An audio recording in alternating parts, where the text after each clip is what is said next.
Welcome to BZ Travel. Today, we explore South America's wine capital, home for Malbec and Asado.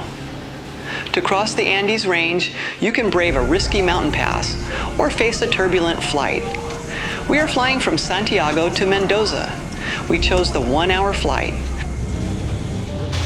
So we're going from the airport to our hotel, and they're having a major storm here in Mendoza with hail. Yeah, we went from 36 to 20 Celsius. It's 4 o'clock and it's dark out from the storm. Mendoza is a desert, one of Argentina's driest spots, with only 8 inches of rain a year. So this storm is hard to believe. Feels like the whole year's worth is coming down right now. Well, people are hiding under the bridge. All right, look at these cars, they're gonna get washed away. Mendoza sits at the foot of the Andes, and that location makes it a global hotspot for severe hailstorms. Cold mountain air from the Andes collides with warm, humid air pushing in from the Atlantic, and the result is massive, powerful storm cells. But look closely at the sidewalk edges, and you'll notice something interesting. There are deep, open concrete trenches running along almost every street in the city. These aren't drainage ditches in the traditional sense. Most of the year, they actually carry water from the Andes snowmelt to irrigate the trees planted along every street in Mendoza. Our guide mentioned that hailstones in Mendoza can reach the size of tennis balls, which causes massive damage to vehicles. So locals have a simple solution. Every person here keeps a heavy blanket in their car, specifically to throw over it during a hailstorm. The annual rainfall in Mendoza averages only about 8 inches per year. Like all of it is falling right now. What surprises us most, though, is that traffic is still moving.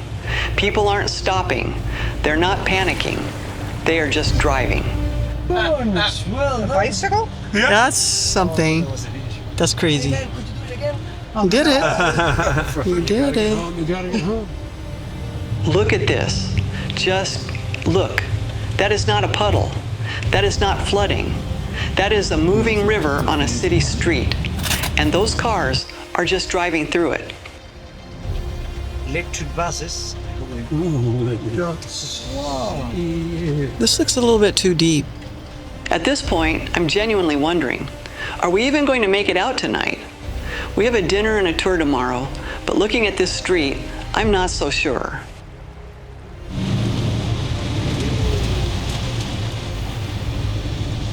Look at this one here. That was my gosh. That was the tree. Oh, that's a big tree. It took down power lines. Look at this tree. 1 hour later, the street's almost dry, like it never happened. The dining experience in Argentina is one you'll remember for a long time. Restaurants here usually keep the kitchen completely open, and the grill master will gladly show you the whole process. Long charcoal grills loaded with all kinds of meat and sausages, sizzling and filling the air with an incredible aroma. Meat here is almost as culturally important as wine. The asado is what Argentinians call their barbecue, and it's truly in a league of its own. No gas grills, no shortcuts. Just charcoal, quality meat, and a master at the grill. Impressive. Woo! Be careful, it's very cold. Yeah, it's very hot. Next to the main grill, there's a dedicated charcoal oven, and it's what makes the Argentine method stand out. Most people think barbecue means lighting charcoal and cooking directly. Here they heat the coals in the oven first, then transfer them to the grill. The meat cooks over perfectly prepared heat. When the grill master pulled a fresh piece off the fire, he held it up to show us the juiciness, then explained that every type of meat has its own technique. Different heat, different timing, different position on the grill.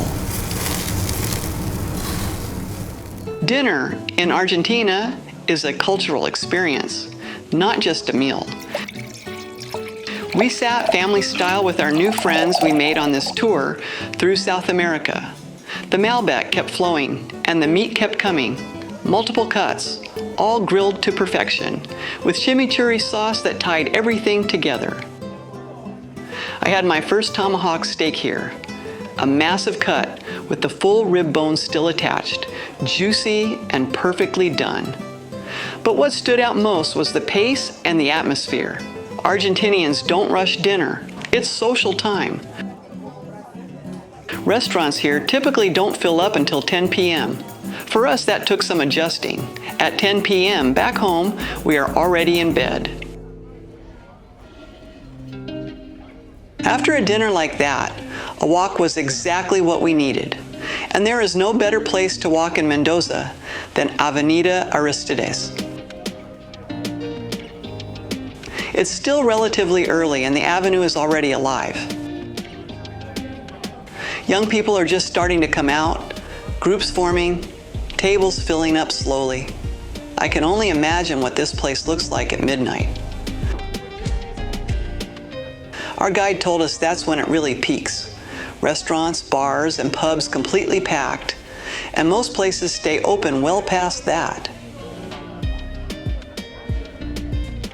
The avenue feels brand new, clean, well lit, and buzzing with energy. This is clearly where the city comes to life at night, and we are just at the beginning of it. Good morning from Mendoza. Today we're visiting 3 wineries. So yes, wine tasting for breakfast is officially on the schedule. And look at the streets, completely dry. No puddles, no trace of that storm. If we didn't see it yesterday, we'd never believe it happened.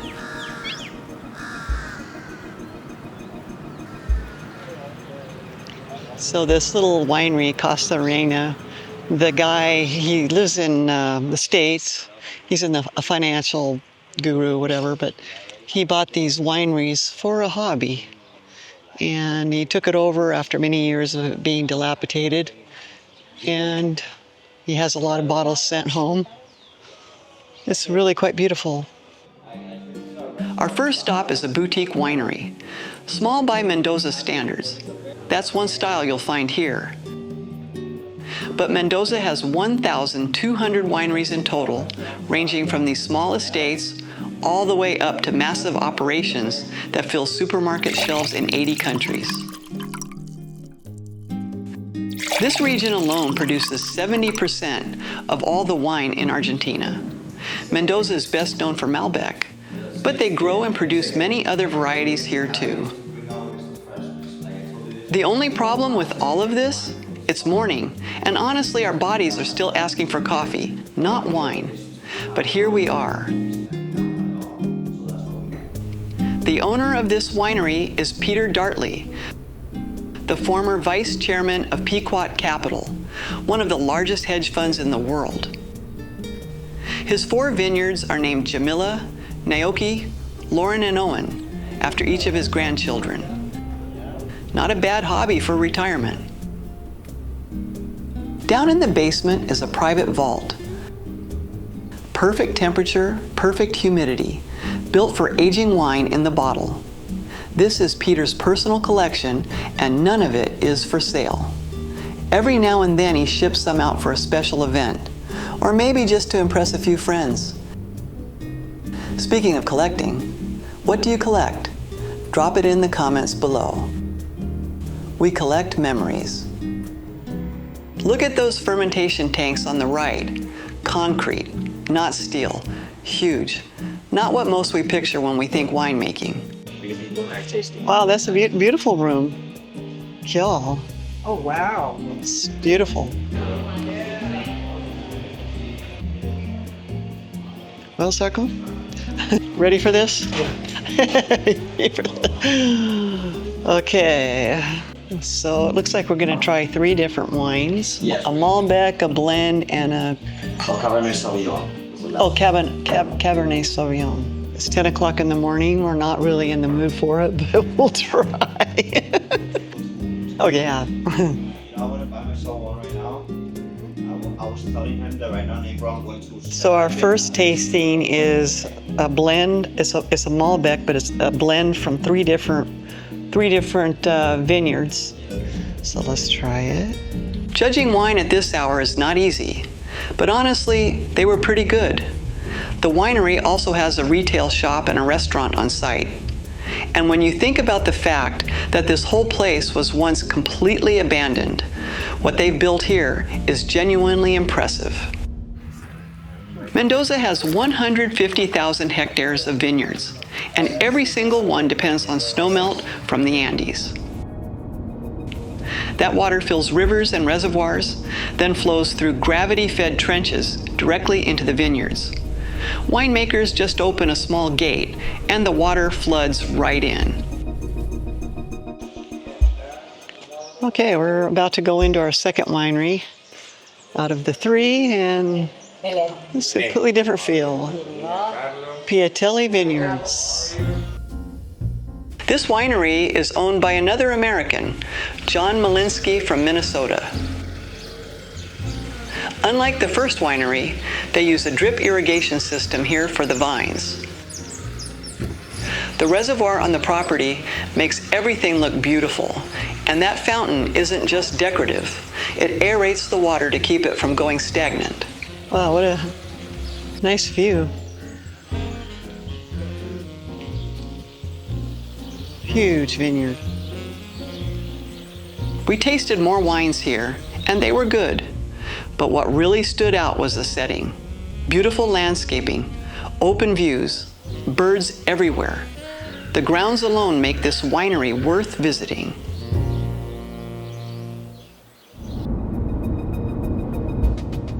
Now we're heading to lunch at Quimera Bistro inside Achaval Ferrer, one of the most prestigious wineries in Mendoza. The owner is Yuri Shefler, a Russian-born billionaire who also owns the Stoli Group, the company behind Stolichnaya vodka. He acquired this estate to expand their luxury wine portfolio. Our third and final winery, and here we're going to have a 4-course lunch with pairings of different wines. The sun's finally coming out. Oh, I like it. This is very pretty. Look at the view of the vineyard. Wow. And we're starting with a glass. Got the Asado going.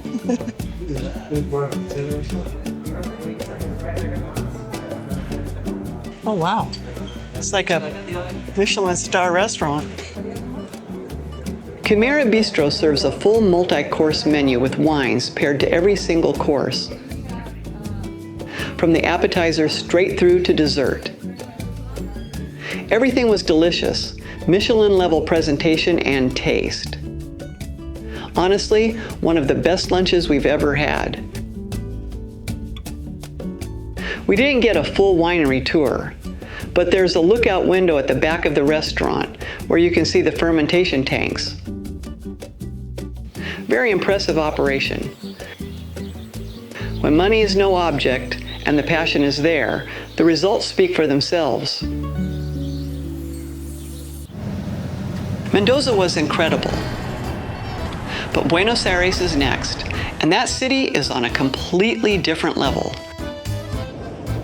One of our favorite places in the world, and we made the most of every hour there. Join us for that one. See you in Buenos Aires.